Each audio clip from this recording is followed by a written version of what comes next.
ये बुद्ध के समय में श्रावस्ती नगर में रहने वाली एक कीसा गौतमी नामक महिला की कहानी है। उसका एक बेटा था जो अचानक बीमार होकर मर गया।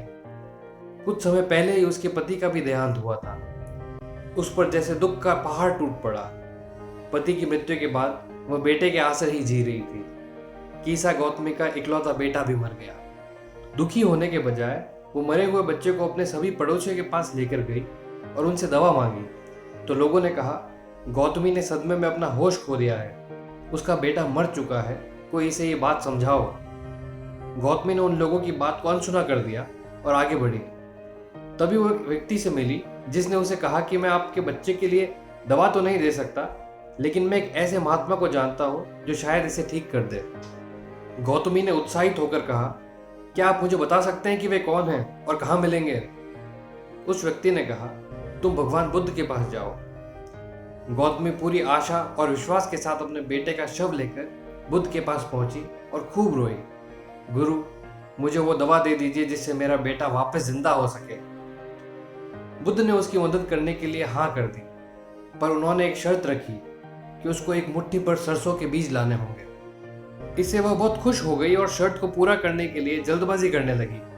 लेकिन तभी भगवान बुद्ध ने कहा, मगर सरसों का बीज ऐसे घर से लाना होगा जहां किसी ने अपना बच्चा, पति, माता पिता या मित्र नहीं खोया हो। गौतमी अपने बच्चे के दुख में पगलाई हुई थी और बुद्ध की बात को समझ ही नहीं पाई।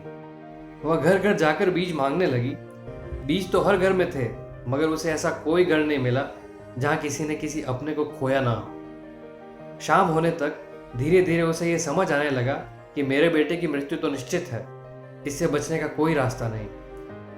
जब वो वापस बुद्ध के पास पहुंची तब तक वह पूरी तरह से बदल चुकी थी। बुद्ध ने उसे पूछा, बीज मिले?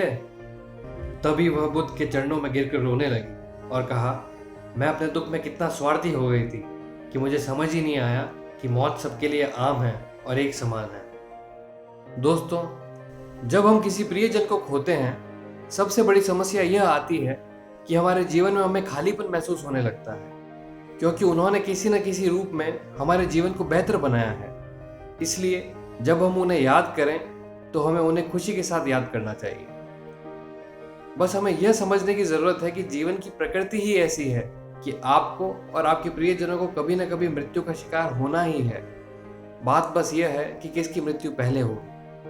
दोस्तों, आपने इस कहानी से क्या सीखा कमेंट बॉक्स में जरूर लिखें। और अगर ये कहानी अच्छी लगी तो इस चैनल को लाइक करें, सब्सक्राइब करें और नीचे दिए गए बेल आइकन को भी प्रेस करें ताकि इस तरह की नई कहानियां आपको मिलती रहे।